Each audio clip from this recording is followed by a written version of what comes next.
Hey guys, my name's Adam. I'm the head coach at Copper State Fit. Our purpose is to educate, entertain, and inspire you to lead a fit and healthy lifestyle. We hope that by sharing our clients' stories and providing you with tools, tips, and information that you can apply, that you'll seize the opportunity by turning thought into action. Stick around till the end and we'll provide you with the next steps that you can take, along with helpful links in the show notes. That said, thank you in advance for listening and enjoy the show.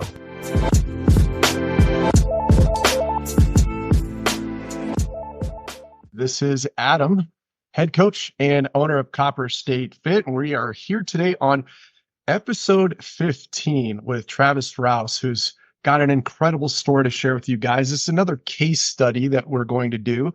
Travis is about at the midway point of his journey. We've been working together for the last several months now, and he's already down 40 pounds, and we're going to talk about like how he did it, how he's gotten there, what some of the struggles have been, what were some of the frameworks and lessons that he's learned that have been helpful along the way, but also what's coming next and what's coming after the fact. So Travis, welcome on to the CSF podcast, brother. All right, appreciate it. Thank you. Absolutely, man. Well, let's learn a little bit about you, my man. Where are you from originally? Well, originally I'm from a small town in Nebraska, Wakefield, Nebraska. Currently living in Lincoln. I've been in Lincoln since 2006. And as I, found out you had quite a few people from the Nebraska area that you've worked with in the past. So it's kind of feels good to be a part of that number, I guess. Yeah.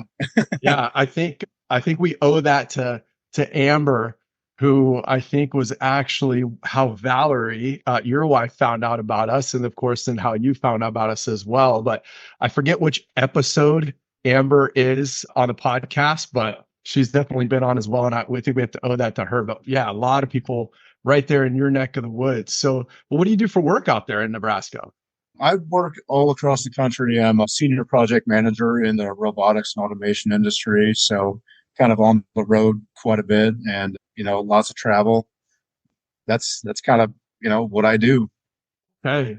And I think pulling some strings out of that right now, like you said, you travel a lot, and a lot of people struggle when it comes to like eating right and exercise on the road. So tell me, what's your secret for that?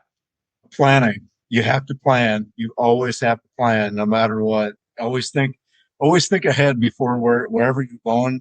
Take a look, see what's out there, and plan. I can't stress that enough, because if you don't plan, you're going to make some pretty bad decisions when it comes to food. Totally. I think a lot of what you're doing when you're planning, and you're telling me this on our weekly check-in call, but you're like looking ahead at the hotel, checking out, like, do they have a fridge? What grocery stores are around there? What restaurants are around there? What gyms are nearby? Does the hotel have a gym? Is there a gym that I can go to? So like you said, just really kind of like getting the lay of the land before you even head out, so you know exactly what you're getting into. So I think it's tough. It makes it challenging. But like you said, I think planning is super important. So when you're not working, you're not traveling, dude, what are your hobbies? What are your interests? What do you like to do for fun? One of my favorite things is hiking. I love to hike, love to just even drive through the mountains. That's another thing, road tripping through the mountains. And golfing, and my newfound passion, CrossFit. All right. That's awesome, dude. And you just finished up. Was it your first CrossFit Open? Is that right? It was, yeah. Yeah. That's awesome, man. What was that like? It was an experience. You really humble yourself going to a CrossFit Open. But the best part about that is going through the Open, allowing yourself to go through the workouts, whether it's scaled or RX, knowing that, you're a part of a community, no matter what ranking you get, submit your scores and find out, because, if it's not CrossFit, it's something else. You want to find your baseline, because how are you going to get better if you don't know that baseline? That was the biggest thing. And you got to set the ego aside. Yeah, 100%. And the cool thing is too, because you'll be able to next year, I'm sure you're probably going to do the Open next year. You'll be able to see like, all right, where did I rank this year? Where am I going to rank next year? And that's another metric. Like you said, having a baseline to say, okay, well, here's how fit I am compared to the field this year. And here's how fit I am this year. And you can see yourself making those improvements year over year. So that's a great thing to have. And even repeating those workouts, like, one of them had double unders in there, and that sometimes is like, oh crap, like I'm stuck because I can't do these, right? But who knows, dude? Next year you're probably like, all right, I've got double unders now, so let me give this a try and see if I can do this. My double unders were single unders this year. So See, there you go. There you improvement for go. next year. So CrossFit's kind of the newfound hobby. Love hiking. What is it that gets you motivated? Like, what makes you tick, man? What are you all about? The stuff that really makes me tick is, just continuous improvements, always wanting to better myself, always wanting to, find that next thing that's going to make me better mentally and physically. And with these new found favorite things that I'm doing, hiking's always been a favorite of mine. But something with CrossFit that I've noticed is that a lot of that combines into the stuff that I'm working on within myself, and that's the mental side and the physical side. And really, that's the stuff that really gets me ticking, just because it also helps me not only in the gym, but it helps me in my personal life and it helps me in my work life to be able to have some of that balance. Yep. And as long as I've known you, man, you've been always on a self-improvement journey, whether it be on the mental side, whether it be on the physical side, or both of them combined. And it's been fun knowing you, throughout the years, even prior, where just watching the improvements that you've made. So speaking of, self-improvements and journeys, before you and I started working together, before we got connected and tied up, like, what would you say are the three biggest frustrations or problems? Like, what were some of the challenges you were facing? Some of the challenges that I really had were when I had a fitness journey prior to this, and I had worked with a coach that really kind of let things go to the wayside after I was done hitting my goal, and that was natural bodybuilding. And so I went from this up and down ebb and flow of bulking, cutting, and that really took a toll on me mentally, because after I got done with my show, I put on a lot of weight, and I just kept telling myself, I'll put on weight. The more I eat, the more I can lift, right? And I was always just in this disguise mode of like, hey, as long as I'm big, I can just lift big, and that's really not the case, right? It's really having to be able to have the control of my food and having control of my life in general. So that was one of the biggest struggles that I had going into it, where I was dropping some of the weight, but I was always in this flux of telling myself that I could do a cut and a bulk on my own. But that's not the case. So how bad did things get, Travis? Like, what was your weight up to? I got up to upwards right after there. It was, in the 270 mark.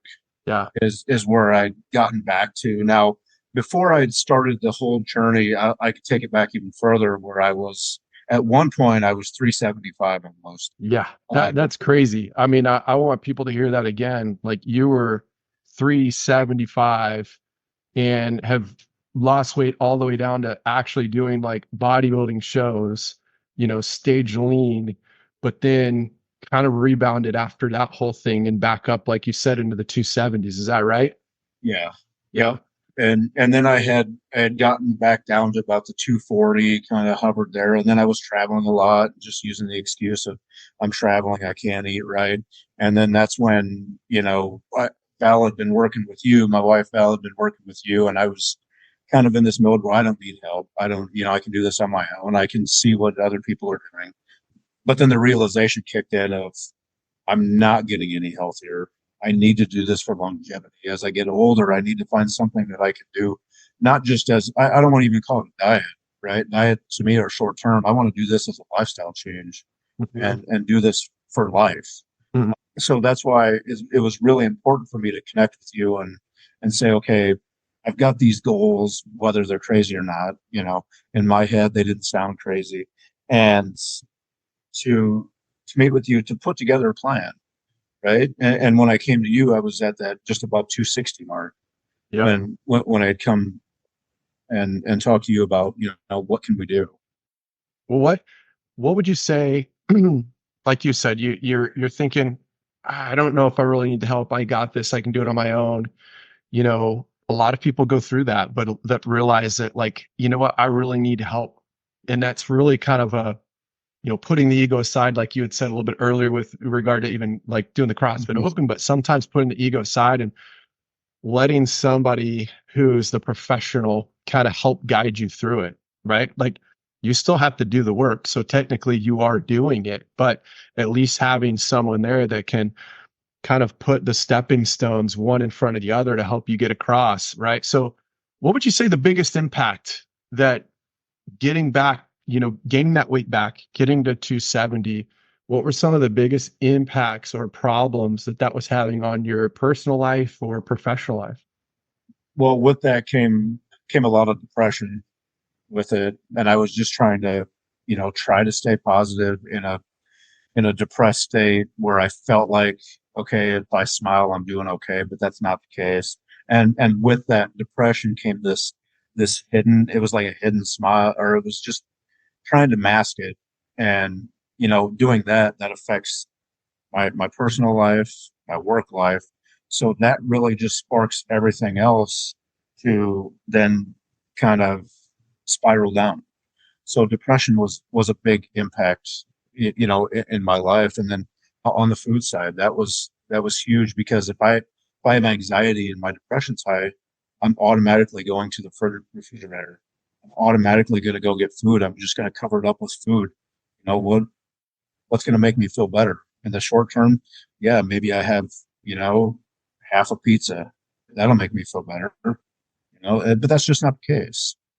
So you found yourself using food to kind of cover up some of that depression and anxiety. Do you think that was that depression and anxiety that you were feeling kind of almost like self-loathing from having let yourself go back, or, or were there other things there too, or where do you think that was stemming from? Well, absolutely. I was in this victim state. I was in this state of, I'm a victim. Something's got a hold of me, and I'm gonna find whatever I can to blame it on, because everybody else is causing this to happen. And that's just not, I understanding that, in the state where I'm at right now, I've I had to get out of that. I had to tell myself to get out of that state. I've been down that path before, and recognizing that and telling myself, like, I can't play the victim in this journey. Yeah, and let's just hypothetically say, I mean, I'm sure you probably thought about this back when, but if nothing changed and things stayed the same, like, how do you feel that would have impacted you, not just physically, but mentally and emotionally, if everything stayed the same? Yeah, I mean, it would have just gone down the hill. I mean, that just leads to an early grave, is what that does. I mean, just telling it like it is. I mean, that's where it goes. You look at, people that this happens to, just in general, that, not saying that it would happen tomorrow, a year from now, 10 years from now, but it just leads to an earlier grave and a more miserable time getting. Yeah. The journey to get to that end point is is miserable, and I didn't want that. I didn't want the misery. I want, what's going to create happiness. That's going to be myself.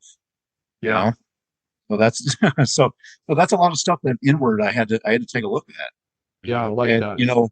and coming to you for this is, recognizing and understanding, you know, and that really helps. 100%. And I mean, obviously, you've made a huge leap and a big change. And man, we'll talk about kind of where you're at right now compared to where you were. But what were some of the frameworks you would say, like, once we got started, maybe two or three different CSF frameworks, tools, methods, you know, mindsets that you've used that we've talked through that have helped you the most? What would you say those are? Number one is accountability. That, first and foremost, I will say the accountability form Yeah. is the one thing that you cannot deny on this thing. The questions that are asked on there, they're very simplistic questions. Yeah. You have to sit there and you think about it. what went right this week, what went wrong this week, and why. And you have to sit back and then answer these questions. What did go right this week? And what did go wrong? Even if you had a great week, you still think about it. What went wrong this week? What is something that didn't happen the way that I wanted it to, and how did I react to it? Because a lot of people don't sit and think about some of that other stuff because there's always room for the improvement, right? So yeah, you can have these great weeks where everything goes right, but then what went wrong? Maybe it isn't anything major, but maybe it's sit back and you think about that thing that may have affected somebody else that went wrong, and then I love that. I love that. And it's funny because I don't think anyone's talked about that before, but I know that you're pretty good about like actually detailing those things out. I do have some clients that would just like quickly go through and like one worders or this or that, but you actually do put thought into that. And like you said, not only is it like, okay, I had a great week, but where can I improve? What were some of the things that didn't go quite as well? But if you had a bad week, it's like, well, it wasn't all bad. I'm sure there was something that went good. So what went well and how can we actually build on that? And not only that, but like the questions in the accountability form that you submit weekly, talking about like what obstacles or roadblocks do you see ahead? And those are a lot of times where we get to have the conversations about, well, I'm traveling this week. Here's where I'm going. And sometimes we'll, spitball back and forth like, okay, where are we going? What's that look like? What's your game plan? And if you've got one, great. If not, we kind of work through them together. I love that. That's cool. So what else? What's maybe two or one or two more things or frameworks, mindsets, or whatnot that have helped you so far? Well, spun off from the accountability form is the weekly check. I I like to make the most out of the weekly check in. They're not always going to be the greatest. They're not always going to be, you know. Sometimes it's like I don't want to have the conversation this week. I don't want to talk about it this week. But those are the weeks that you really need to talk about it. Those are the weeks that you really need to have the hard conversation. It's easy to have a good conversation, but it's those conversations that are hard to say, okay, on the accountability form, everything that happened over this last week, how does that culminate into the weekly call to say, okay, this is this is how we were this last week. What are we going to do moving forward to the next week? And I think recently on the weekly calls where you've had it, I really like the addition of adding in, the different things. What are you going to do today? What are you going to do, by the end of the week? And then what are you going to do, by the time we talk this next week? Just some things to think about, like what are you going to do today by the end of today? That's going to help put you in a better position by the time you want to reach that goal by the end of today. What's your goal today and how are you going to achieve that for the remainder of I the day? like that. I like that you picked that up too, because yeah, that's something that, we're always improving too as coaches. And it's something I learned from another coach of, giving you a quick win and other clients a quick win. And I like to call that first step, next step, right? It's first step is what can you do either right after we get off this call or before the day is over that is going to knock down domino number one for you to feel that quick win of like, all right, I got this done and I'm building momentum. And then what are the next steps that follow after that? So you can keep that momentum going until we have our next check-in. So I love how you put that together. And like you said, a lot of clients think that like they're gonna get scolded or like ridiculed, reprimanded. It's like, oh, you did bad, shame on you. Like the check-in call is actually sometimes when you've had a bad week to like help pick you up off the ground, dust you off, and be like, dude, you're okay, let's go, and move forward. And it's the exact opposite. It's like not there to shame you, but to like help you through it. So I love that you pointed that out.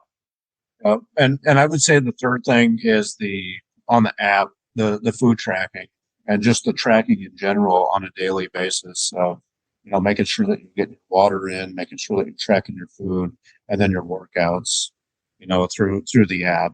Got it. Which I Yeah. will I say mean, I'm probably not the greatest at adding my workouts in, but it's great for the food tracking.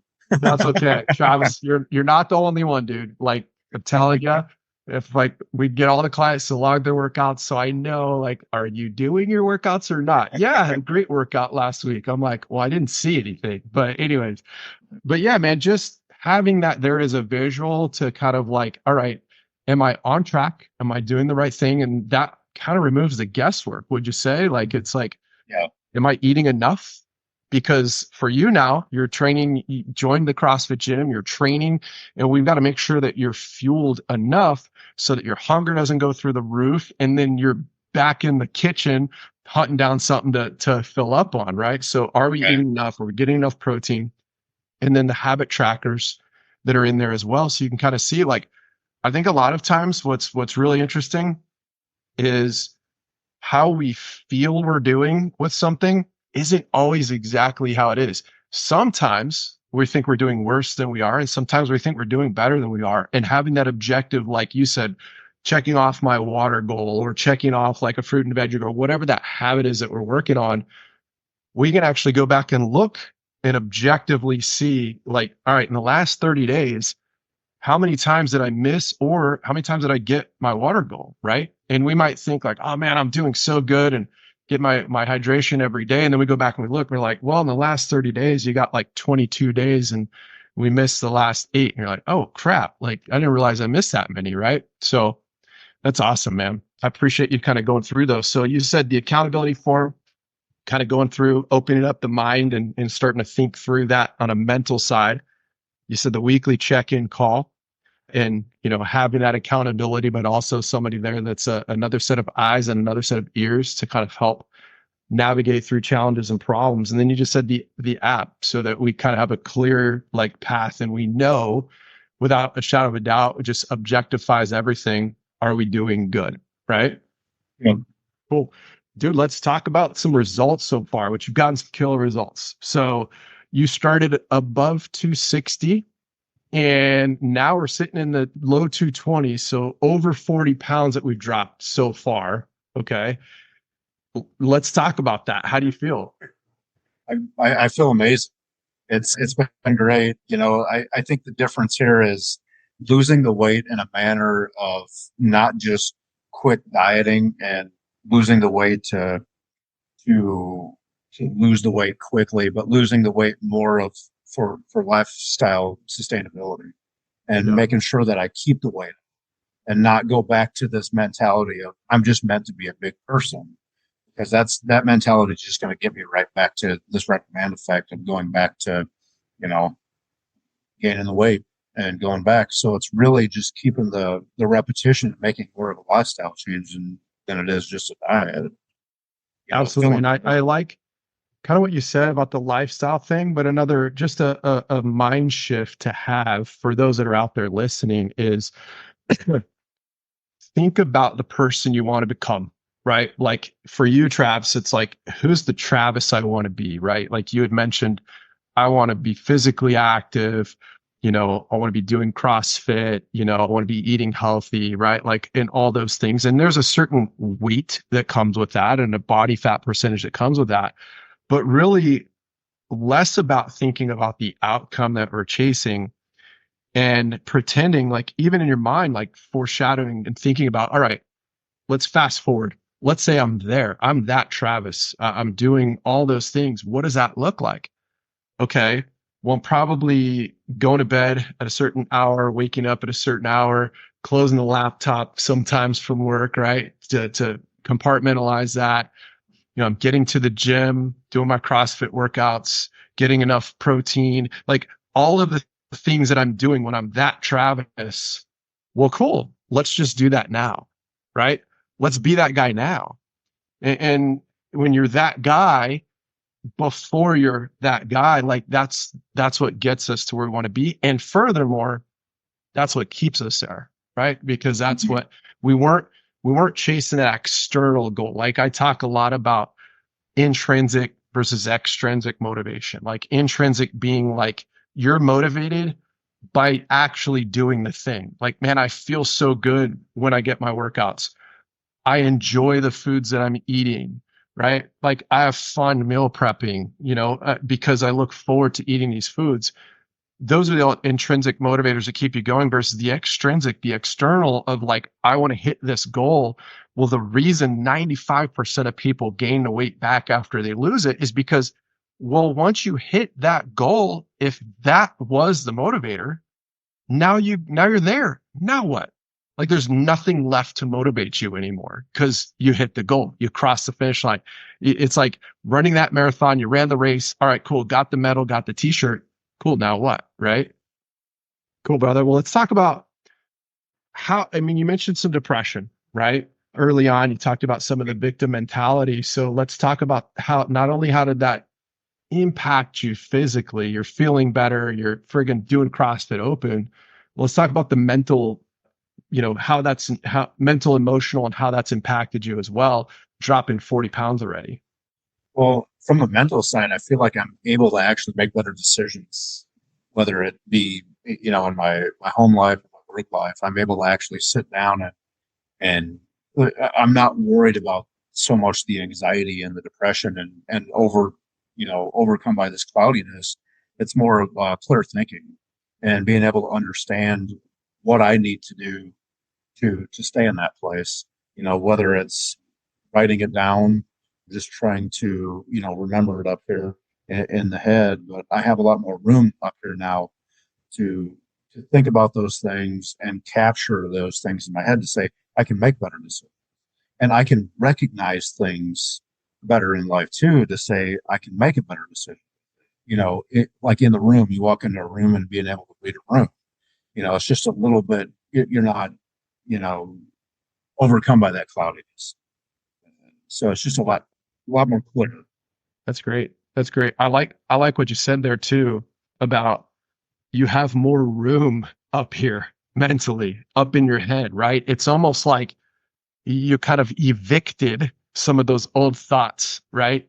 To make the room for some of the positivity instead of the victim mentality, the victor, like you said, being able to think positive and not just smile because you think that's what happiness is, but like smile to almost be infectious and contagious and have other people reciprocate some of that back. So that's Right. cool, man. Well, what would you say? Let's talk a little future pacing here. What are maybe the top 3 lessons that you've learned so far at this point in the journey? Or maybe some of like false beliefs that you had before, like some of the things that were like you just couldn't get rid of, false beliefs, mindsets. What are some new beliefs, new frames that you have? And what would you want someone to know who's right where you were that's listening to this right now? Or how about this? Let's think of Travis, day one, starting 40 pounds plus. What are 3 lessons that you want Travis to know right now who's starting out? First, you always have to trust the process.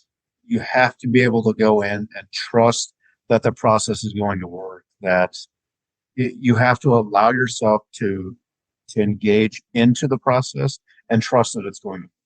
And when you're going into that, one thing that's I would say is part of something that you have to do when you're getting into it is you can't be timid. You have to commit with that process. So not only do you have to trust that process, but you have to commit to it.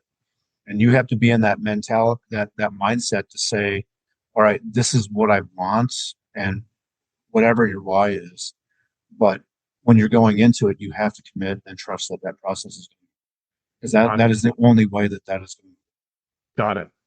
And because if you're timid with it, it's just, you're always going to hesitate. Yeah.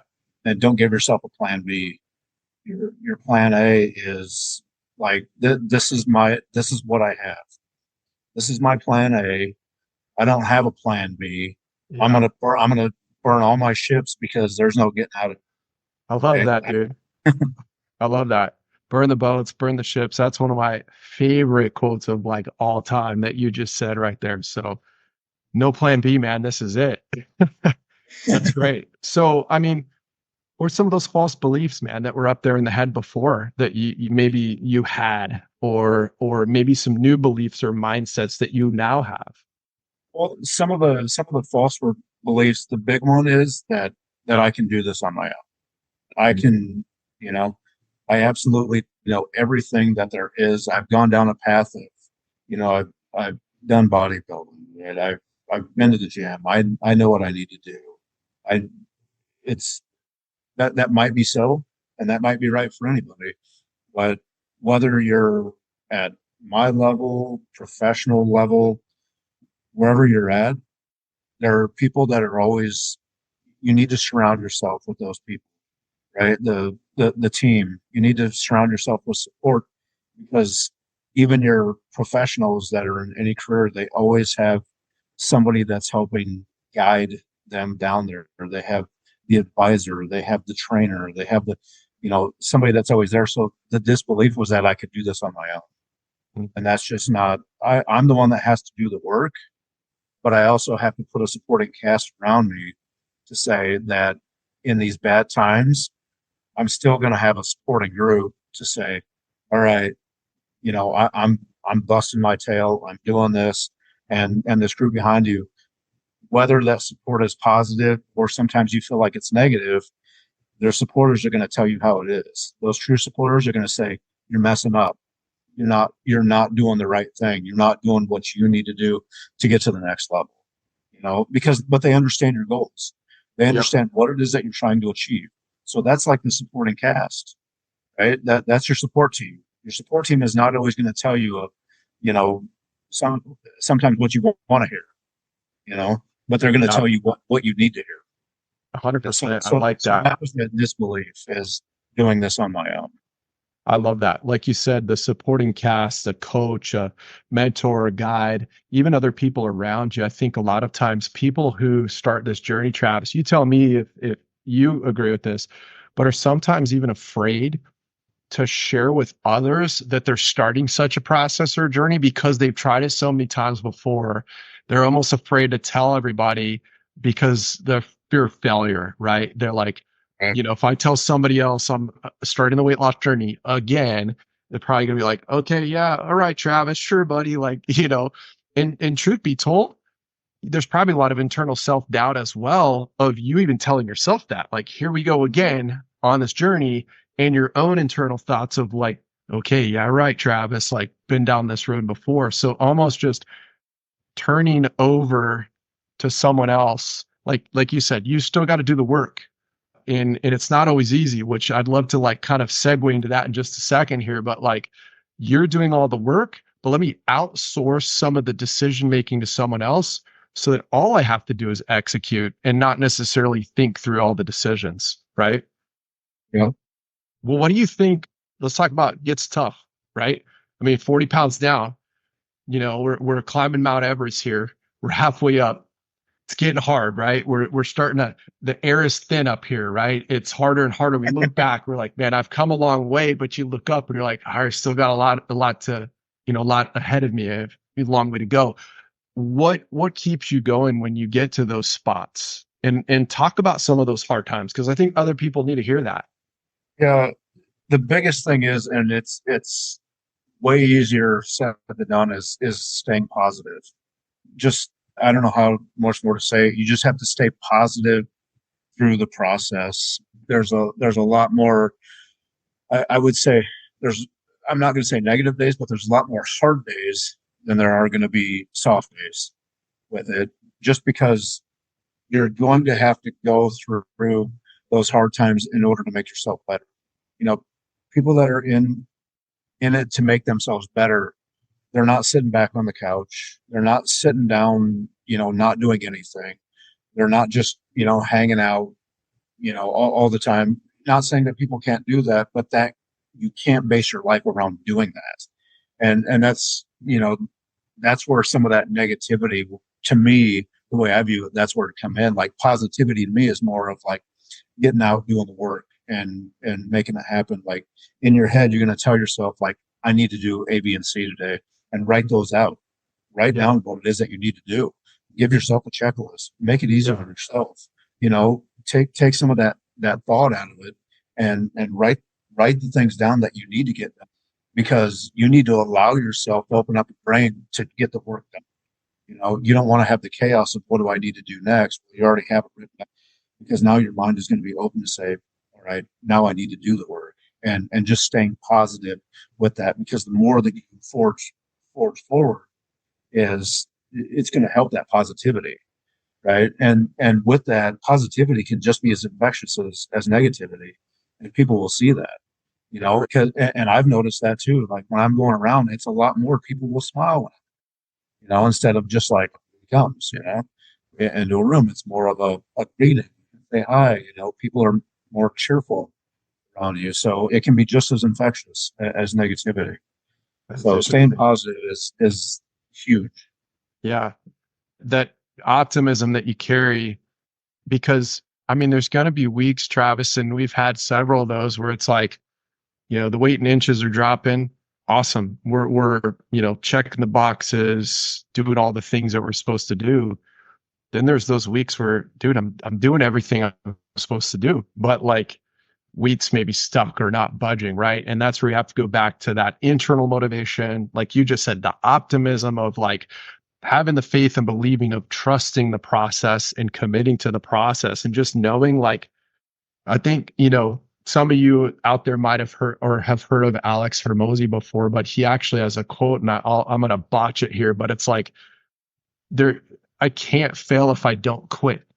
And ultimately, like, that's it. Like, that's the only real failure is quitting. And so it's like, cool, I'm just head down, check the boxes, do what I'm supposed to do, have the positivity, commit to the process, and know that optimistically, all right, boom, I'm gonna have breakthrough. And then all of a sudden you're like, cool, I'm on the other side of it. Oh man, that was tough. I don't know what happened, but all right, cool. I broke through to the next phase or the next plateau.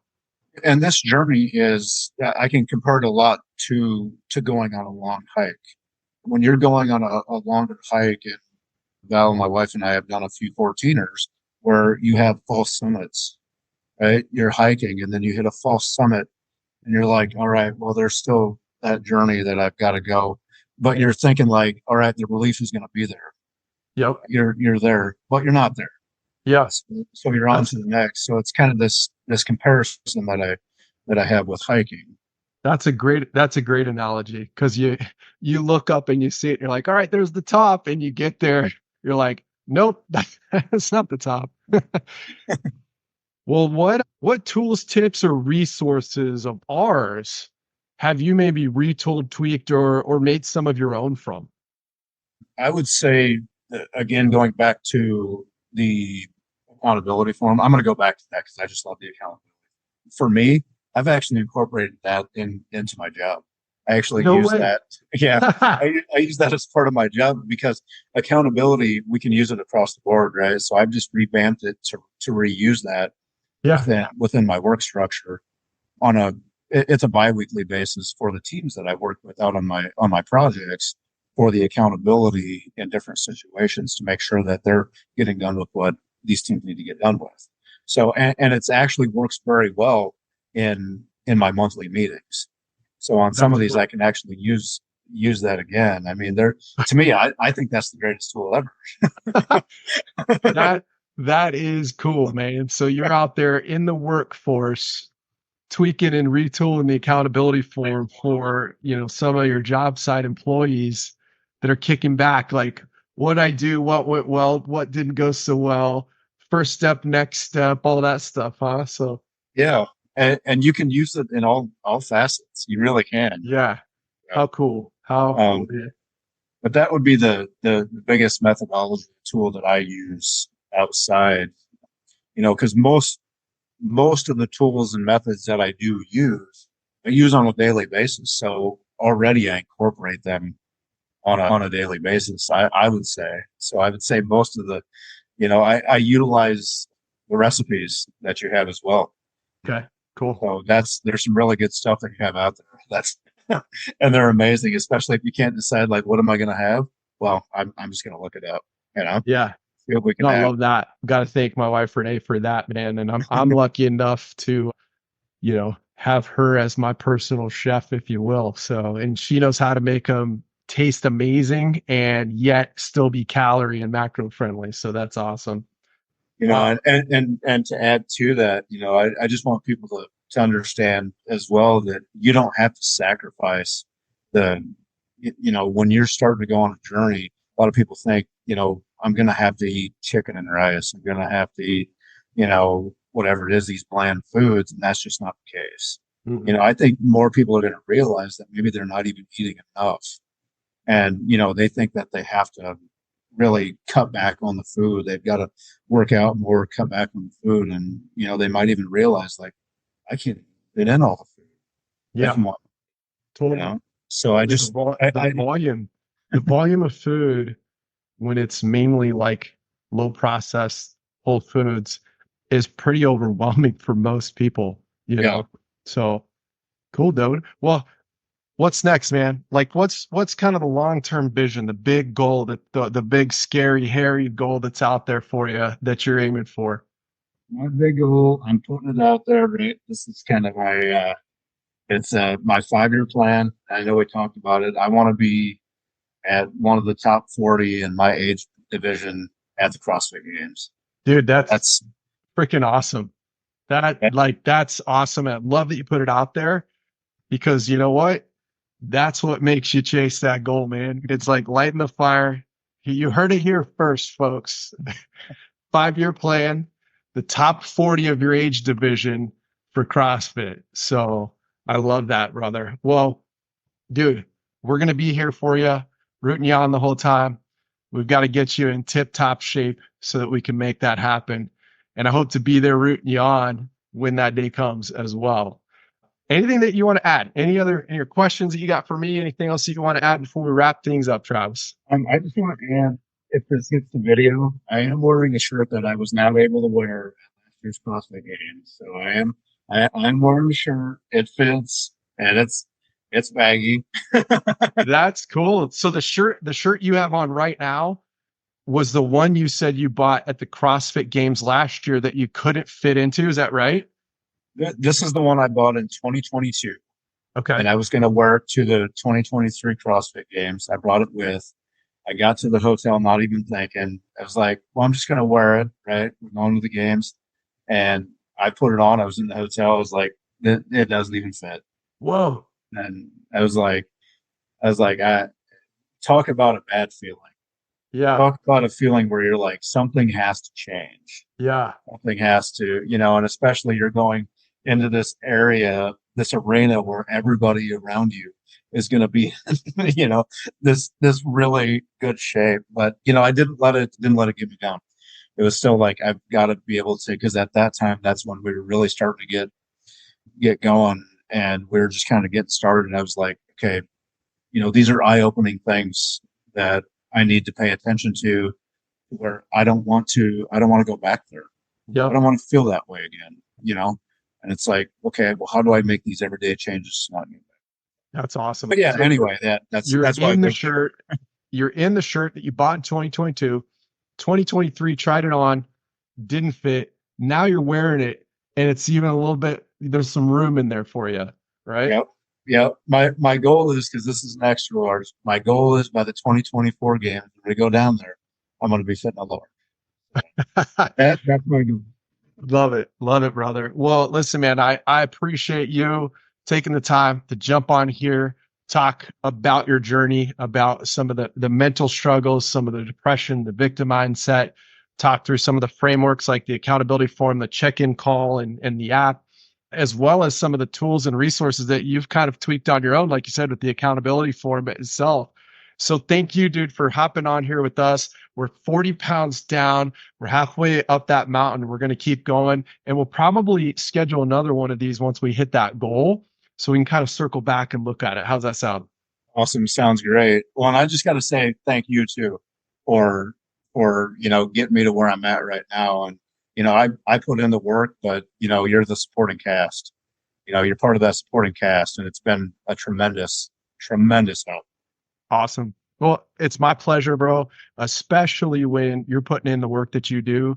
It's a lot easier to work with a client who's putting in the work that you're putting in right now, brother. So thank you for doing that. Well, it's been awesome, man. And have a killer day. And I'm sure we'll catch up later this week. And don't forget to set your submittability form on time. All right. I will. All right, brother. Appreciate it. Thank you. Hey guys, this is Adam, head coach at Copper State Fit. If you felt inspired by the show you just heard and you feel like taking it a bit further, we'd like to help. For those of you looking to take baby steps, download our free MyFitnessPal tutorial and macro cheat sheet. Link can be found in the show notes. And for those of you that want to take a little more than a baby step, schedule a free phone consultation with us. We'll answer all your questions and provide you with personalized information. No strings attached, no obligation to buy. But if you do, we'll throw in a bonus. Mention Podcast 49 in your consult notes, and we'll take $49 off your first month. The only wrong decision is indecision, so pick what's right for you. Thanks again for listening. I look forward to speaking with you.